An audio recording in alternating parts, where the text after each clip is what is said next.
کیا کیا حشر کیا اس قدر. اس وقت میں دیکھتا تھا کمنٹس پڑھتا, مجھے تو رونا آتا تھا. ایک دفعہ میں باقاعدہ رویا ہوں آنسوؤں سے کہ یار ایک کی اتنی خدمات ہیں ایک عالم کی, پوری جوانی قال اللہ قال رسول بیان کرنے میں لگ گئی, ہزاروں لوگوں کو توبہ کی توفیق ملی. کل مولانا طارق جمیل صاحب کا میں نے کلپ دیکھا, جنید جمشید کو کیسے دین پہ لائے وہ بڑا زبردست. میں نے بہت لوگوں کو کہ 6 سال لگے جنید جمشید کو, 2 دفعہ داڑھی کٹا چکا تھا وہ.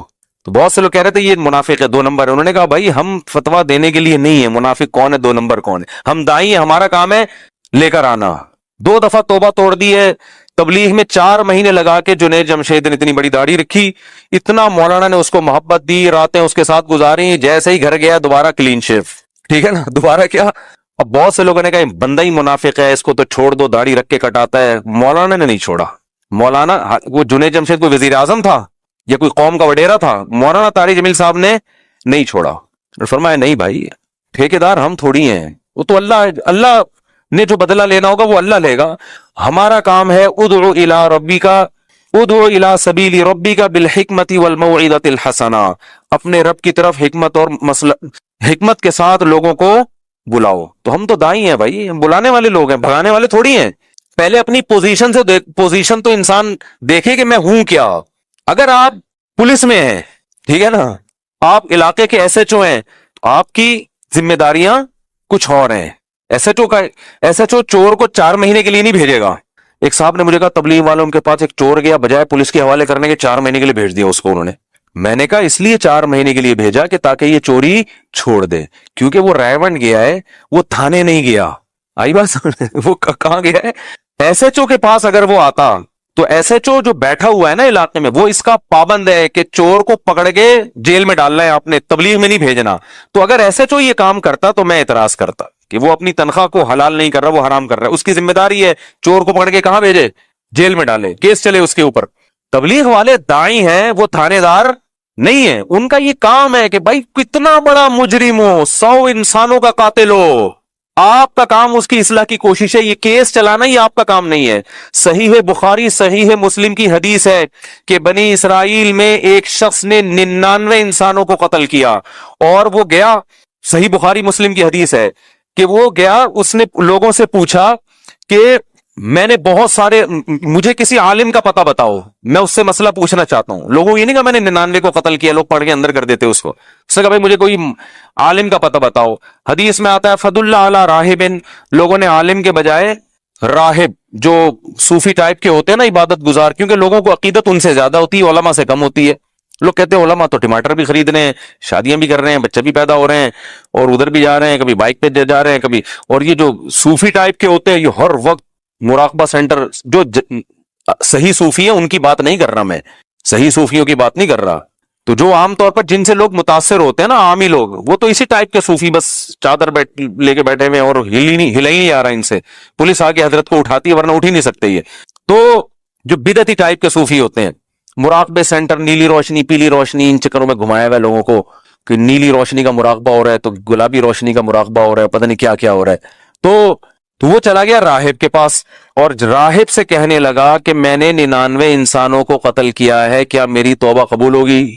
راہب نے کہا 99 کی بھی کبھی توبہ قبول ہوتی ہے؟ 1 2 3 4 5 6 ہوتے تو کوئی بات نہیں, 99 کو یہ بھائی نہیں ہوگی. اس نے کہا نہیں ہوگی تو سینچری پوری کروں میں. اس نے کہا چلو اس کو بھی مارو, 100 پورے کر دیے. لیکن اس کے دل میں ایک جذبہ تھا کہ بھائی میرے لیے جنت میں جانے کا کوئی آپشن ہے تو میں بھی اس طرف آؤں, میں بھی دین کی طرف آؤں. اب ہو تو ہونا تھا, جو ہو گیا نا. جنید جمشید نے 2 دفعہ داڑھی کاٹے, 20 دفعہ کاٹے, وہ تو اس کا کام ہے نا.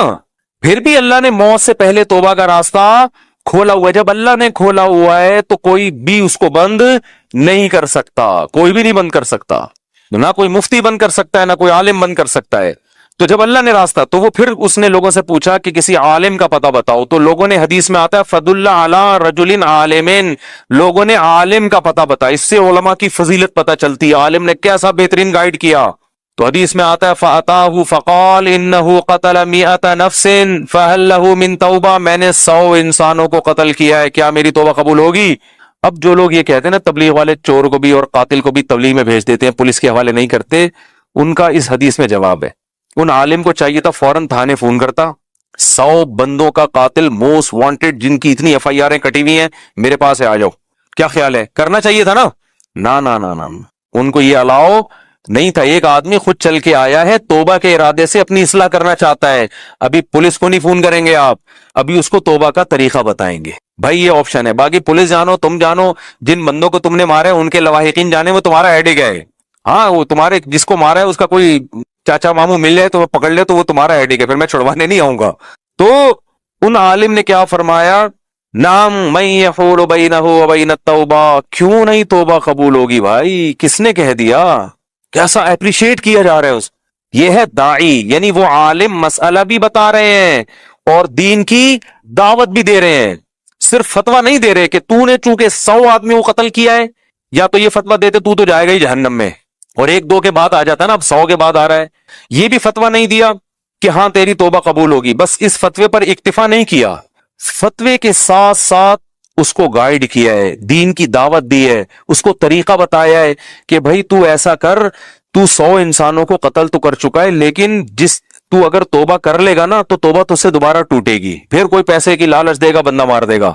تو اس لیے ایسا کرو، انطلق الی ارض کذا وکذا، فلاں علاقے میں جاؤ، فإن بها اناسا یعبدون اللہ، وہاں کچھ نیک لوگ رہتے ہیں جو اللہ کی عبادت کرتے ہیں. فاعبد اللہ معہم، تم بھی وہاں رہ کر اللہ والوں کے ساتھ رہو. ولا ترجع الی ارضک فإنها ارض سوء، اس زمین کی طرف واپس لوٹ کے مت آنا، یہ برے لوگوں کی زمین ہے، یہاں رہ کر تم دوبارہ بگڑ جاؤ گے. کتنا اچھا گائیڈ کر رہے ہیں نا اس کو. تو جنید جمشید کو بھی اسی طرح سے انہوں نے گائیڈ کیا. بھائی 2 دفعہ داڑھی کٹائی ہو، 10 دفعہ کٹائی ہو، ہم نے اس کو اچھا ماحول دینا ہے. وہ فرماتے ہیں میں نے اس کو مسجد میں سلایا، وہ اپنے ساتھ دوبارہ نکالا. 4 مہینے کے بعد داڑھی کٹا کے وہ واپس گلوکار بن گیا. تو پھر وہ تو آ نہیں رہا تھا، فرمائے میں نے اپنے خرچ میں ان کی ٹکٹ کرا دی. جنید جمشید نا شرمندگی کی وجہ سے مولانا سے ملنا نہیں چاہ رہا تھا کہ میں دوسری دفعہ داڑھی کٹائی ہے، کیا آپ بولیں گے اتنی بڑی داڑھی رکھ کے کاٹ دی. تو مولانا کہتے ہیں کہ میں نے اس کا ٹکٹ خود کرایا. تو نہیں ملنا چاہ رہا، میں تو ملوں گا بھائی، تو میری جو ذمہ داری ہے وہ میں پوری. بولتے کیوں نہیں، کیا ہو گیا، میں کروں گا.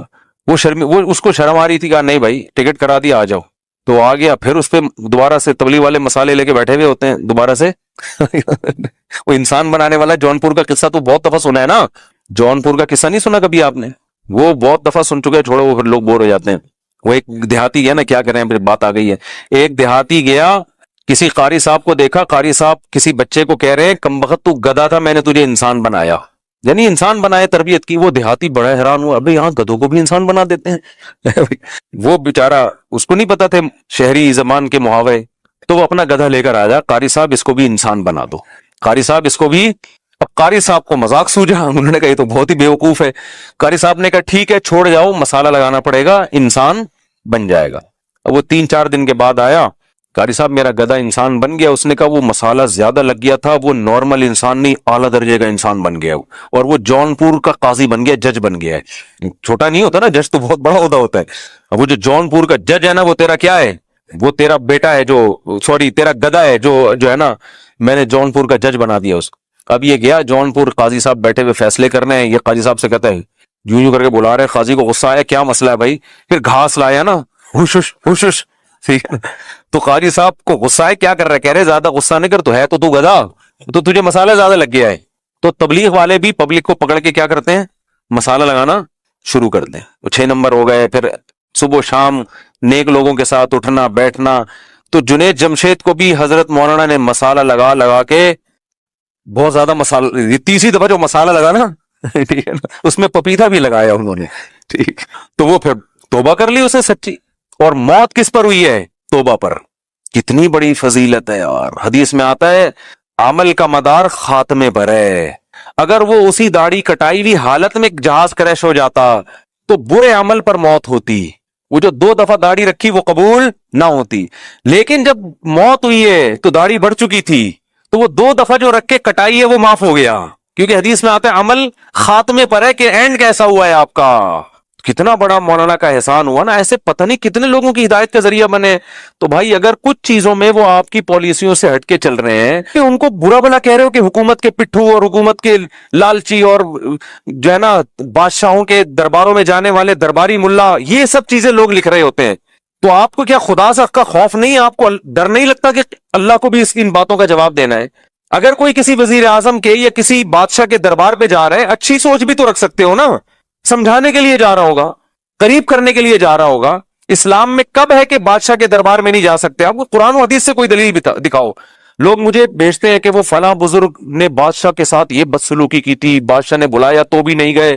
بھائی بزرگوں کے واقعات وہ حجت نہیں ہوتے. اگر آپ کے پاس 10 بزرگوں کے ایسے واقعات ہیں کہ بادشاہ نے بلایا نہیں گئے، تو ہمارے پاس 100 بزرگوں کے ایسے واقعات ہیں کہ نہیں بلایا پھر بھی گئے سمجھانے کے لیے. تو بزرگوں کے تو دونوں طرح کے واقعات ملتے ہیں. جس بزرگ نے جس لحاظ سے جس بات کو بہتر سمجھا انہوں نے اس پر عمل کیا، ان پر کوئی الزام نہیں ہے. بعض بزرگوں نے سوچا کہ ہم جائیں گے، ان کی عزت بڑھے گی، اس عزت سے یہ اپنے سیاسی مفاد حاصل کریں گے، وہ نہیں گئے. ہمارے شیخ حضرت مفتی رشید احمد صاحب رحمہ اللہ تعالیٰ کے بارے میں لوگ کہتے ہیں کہ وہ حکمرانوں سے بہت استغنا برتتے تھے. بالکل برتتے تھے، لیکن حضرت نے کسی حاکم کی کبھی بے اکرامی نہیں کی ہے، کبھی بھی نہیں کی. حضرت نہیں جاتے تھے حکومت کے پاس، یہ بھی ٹھیک ہے. امام ابو حنیفہ نہیں جاتے تھے، امام ابو یوسف جاتے تھے، انہوں نے کام لیے حکومت سے. تو ہمارے پاس دونوں طرح کے علماء ملتے ہیں. بہت سے ایسے ہیں جنہوں نے استغنا کیا، نہیں جانا. بہت سے ایسے جو گئے اور انہوں نے محبت سے حکمرانوں کو قریب کر کے ان سے خیر کے بہت سارے کام لیے. انہوں نے کہا ان کی مخالفت سے کچھ بھی فائدہ نہیں ہوگا. اور آپ تاریخ اٹھا کے دیکھو، جو علماء محبت سے حکمرانوں کے پاس جا کے ان کو سمجھایا ہے نا، ان سے دنیا میں بڑے بڑے انقلاب آئے ہیں اور اللہ نے بڑا کام لیا ہے.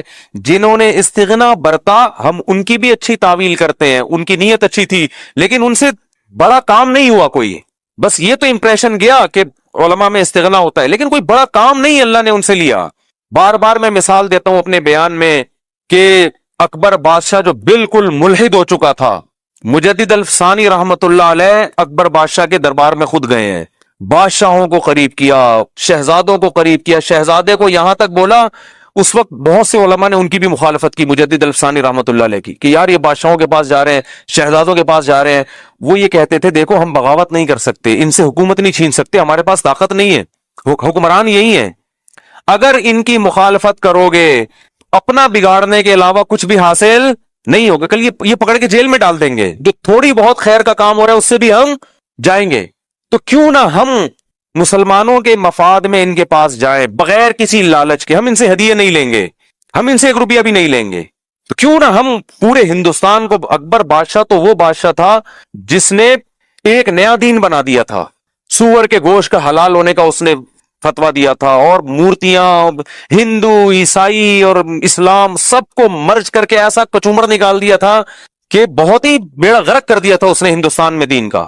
اور تھا بڑا مضبوط، 50 سال حکومت کی ہے، 40 یا 50 سال. تو بہت سے علماء نے اس پہ فتوے دینا شروع کیے کہ یہ کافر ہو گیا، یہ مرتد ہو گیا، یہ اس کا نکاح ٹوٹ گیا. بہت سے علماء نے، وہ بھی ٹھیک ہے، حق پرست علماء تھے، لیکن جلال الدین اکبر رحمت اللہ نے، وہ مجدد الافسانی رحمت اللہ نے فرمایا کہ یہ فتوے دینے سے کام نہیں چلے گا. کبھی صلی اللہ علیہ وسلم نے بادشاہوں کے پاس صحابہ کو بھیجا ہے، نجاشی کے پاس پناہ کے لیے صحابہ کو بھیجا ہے. یہ نہیں کہا کہ ہم جاؤ عیسائی بادشاہ ہے ہم کسی کی مدد نہیں لیتے. عبداللہ بن مسعود جیسے صحابی نجاشی کے پاس گئے ہیں پناہ لینے کے لیے، اور پھر اس کو محبت سے تبلیغ بھی کی ہے. حضرت جعفر طیار نے قرآن کی آیتیں پڑھی، مسلمان ہو گیا وہ. اگر وہ یہ کہتے نجاشی کون ہے، وہ تو عیسائی بادشاہ، ہم تھوڑی جائیں گے کسی کے پاس. ہرقل کے پاس خط بھیجا، سفیر گئے ہیں. تو ہمیں سیرت میں دونوں پہلو ملتے ہیں، استغنا بھی ملتا ہے اور سرداروں کو قریب کرنے کے. نبی نے سرداروں کے پاس بھی گئے ہیں آپ صلی اللہ علیہ وسلم، صحابہ بھی گئے ہیں. تو میں مجدد الفسانی رحمت اللہ علیہ کا بتا رہا تھا کہ انہوں نے، بہت سے علماء نے فتوے دیے کہ یہ جناب اکبر بادشاہ ایسا ہے، یہ کافر ہو گیا، نکاح ٹوٹ گیا وغیرہ وغیرہ. انہوں نے کہا بھائی سارا حکومت اسی کے ہاتھ میں ہے، تو اگر ہم اس سے محبت دیں گے، اس کے قریب جائیں گے تو بہت کچھ کروا سکتے ہیں. اور اس طرح کا اگر ہمارا رویہ رہا تو اس سے ہندوستان میں شر کے علاوہ کچھ بھی نہیں پھیلے گا. مزید یہ علماء سے دور ہو جائے گا. سب وہ جلال الدین تو یہاں تک آ جاتا کہ وہ سب کو لٹکا دیتا. مجدد الفسانی رحمت اللہ نے لوگوں کی تانوں کی پرواہ نہیں کی اور بادشاہوں کے قریب گئے، شہزادوں کے قریب گئے. یہاں تک ایک شہزادے سے کہا کہ میں ضمانت دیتا ہوں میں اس وقت تک جنت میں نہیں جاؤں گا جب تک تجھے نہ لے کے جاؤں اپنے ساتھ. کتنے بڑے الفاظ ہیں دیکھو. میں تجھ سے وعدہ کرتا ہوں کہ مجھے اگر اللہ جنت میں لے کر گیا تو جب تک تو جنت میں نہیں جائے گا میدان حشر میں اللہ سے کہوں گا اللہ میں نہیں جاؤں گا جنت جب تک یہ نہیں جائے، اس کو نہیں میرے ساتھ بھیجو گے. کتنی بڑی، یعنی شہزادے کو آپ مجدد الافسانی پر بھی فتویٰ لگاؤ گے حکومت کی چاپلوسی کر رہے ہیں، یہ کر رہے ہیں، وہ کر رہے ہیں، لیکن مجدد الافسانی نے ایسا کام کیا کہ جلال الدین اکبر کلمہ پڑھ کے دنیا سے گیا ہے. اس کی ساری تاریخ آپ کو خراب ملے گی، اینڈ بہت اچھا تھا اس کا. اس کی اولادوں میں عالمگیر بادشاہ پیدا ہوئے ہیں جنہوں نے ہندوستان کو امن سے بھر دیا، اور کتنی زبردست حکومت کی، اور کیسے نیک ٹوپیاں بن کے اپنا گزارا کرتے تھے عالمگیر. ٹوپیاں بیت المال سے تنخواہ نہیں لیتے تھے، ٹوپیاں بنا. بادشاہ ہندوستان کا جس میں برما بھی آتا تھا، جس میں بنگلہ دیش بھی اتنی بڑی سلطنت جس کو انگریز سونے کی چڑیا کہتا ہے، اور اس کا بادشاہ کیا کر رہا ہے؟ ٹوپیاں بن کے. تو یہ مجدد الافسانی کی محنت تھی. تو میرے بھائی جو علماء حکمرانوں کے پاس جا رہے ہیں ان کو سمجھانے، اپنے دنیاوی مفاد کے لیے نہیں، ان علماء کی قدر کرو کہ جو فرض کفایہ ہے وہ یہ ادا کر رہے ہیں اور قوم کی ملامت بھی لے رہے ہیں. تو ان چیزوں سے کچھ بھی حاصل نہیں ہوتا. تو بدگمانی، آپ کو حضرت کی مولانا طارق جمیل صاحب کی کسی پالیسی سے اختلاف ہے، ہو سکتا ہے، میں یہ تھوڑی کہہ رہا ہوں کہ وہ ان سے کوئی غلطی ہو ہی نہیں سکتی، 100% ہو سکتی ہے، انسان ہے، بشر ہے، علمی لحاظ سے بھی غلطی ہو سکتی ہے، عملی لحاظ سے بھی غلطی ہو سکتی ہے، لیکن کسی کی خوبیاں بھی دیکھو اور اس کی خامیاں بھی. ایسا نہ ہو کہ خامی کے وقت اس کی تمام خوبیوں کو نظر انداز کر دیں. یہ نہیں ہو سکتا بھائی. اس کی وہ خوبیوں کو دیکھ کر اس کی خامیوں کو آپ نے بیان کرنا ہے. اول تو ضرورت کیا ہے؟ آپ سے کون پوچھ رہا ہے کہ صحیح کیا کہ غلط کیا؟ ضروری ہے کہ تبصرہ کرو. کوئی آپ سے پوچھ رہا ہے کہ اچھا کیا کہ برا کیا؟ مجھ سے لوگ کہتے ہیں اچھا کہ، میں کہتا ہوں مجھ سے تو پوچھ کے نہیں کیا بھائی، اب انہیں سے پوچھو اچھا کیا کہ برا کیا. تو اگر غلط بھی کیا ہے تو زیادہ سے زیادہ اتنا کہ یار مولانا کی اس پالیسی سے ہمیں کیا ہے؟ اختلاف ہے، یہ نہیں کرنا چاہیے تھا، بس ختم. لیکن وہی بات ہے، جب تک تعریفوں میں مبالغہ کر کے آسمان تک نہ پہنچا دیں اپنے لیڈروں کو، اور دوسرے جو آپ کی سیاست کے میں آپ کے خلاف ہے اس کو تحت سرا نہ پہنچا دینا زمین کے پستیوں میں، اس وقت تک کھانا ہضم نہیں ہوتا، سکون نہیں ملتا. یوٹیوب اور فیس بک پہ، اور فیس بک پہ یہ یوٹیوب سے بھی زیادہ ہے. میں نے دیکھا فیس بک کے جو دیکھنے والے لوگ ہیں نا، یوٹیوب پہ پھر بھی کچھ سنجیدہ لوگ آتے ہیں. فیس بک کے کمنٹس بہت ہی ڈینجرس ہوتے ہیں، گالی سے شروع ہوتے ہیں، وہ جو رشتہ داروں کو گالیاں، بلب کے رشتہ داروں کو، ٹھیک ہے نا، تو وہ رشتہ داروں کو بھی گالیاں. ایسا ہے آپ کی چونکہ پالیسی سے اختلاف کر رہے ہیں. اور اچھا، اور یہ جو اندھی عقیدت میں مخالفت کر رہے ہوتے ہیں نا بہت زیادہ، یہ اپنے لیڈروں کی ان سے بڑی بڑی غلطیوں کو پی رہے ہوتے ہیں. ان میں یہ بڑا فالٹ ہوتا ہے. آپ کسی بھی ایسے شخص کو دیکھو جو کسی عالم کو یا کسی بھی سیاسی لیڈر کو جو آپ کی جماعت کا نہ ہو، بہت زیادہ اس کی برا بلا کہہ رہا ہے نا، وہ یہاں تو حق پرست بننے کی کوشش کرے گا، لیکن اپنے لیڈر کے بارے میں وہ اس کی بڑی بڑی خامیوں کو ایسی دور دور کی تعویلات کر کے، فاسد تعویلات کر کے اس کو صحیح قرار دینے کی کہ یہ قوم کے وسیع تر مفاد میں حضرت نے ایسا کیا. کرپشن بھی ثابت ہو جائے گی نا، تو قوم کے وسیع تر مفاد میں حضرت نے ایسا کیا ہے کہ اتنا پیسہ کمائے بغیر جماعت کو برقرار رکھنا چونکہ ضروری نہیں تھا، ممکن نہیں تھا، تو حضرت نے کرپشن کر کے اپنی جماعت کو بچا کے ملک کو بچا لیا گویا کہ.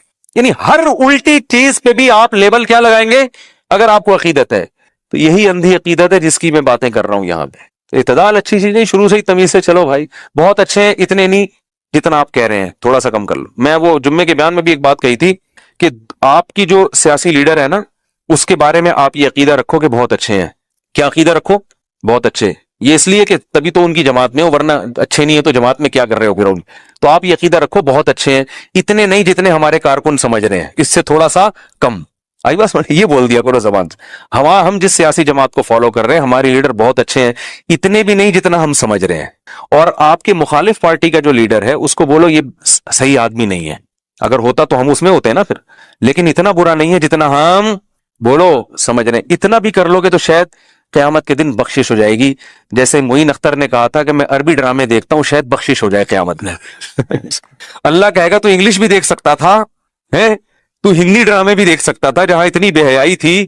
اور عربی ڈراموں میں بھی سنا ہے بڑی بے حیائی ہوتی ہے، لیکن چلو عربی سے محبت کی وجہ سے دیکھ رہا ہے. بخشش کوئی فتویٰ نہیں دے رہا میں بخشش کا آپ ڈرامے دیکھنا شروع کر دیں. ایک مثال دے رہا ہوں. معین اختر کا پروگرام آتا تھا نا، تو اس میں پوچھا گیا کہ آپ کیا کرتے ہو دبئی میں؟ اس میں کہ عربی ڈرامے دیکھتا ہوں، شاید بخشش ہو جائے اسی سے قیامت کے دن.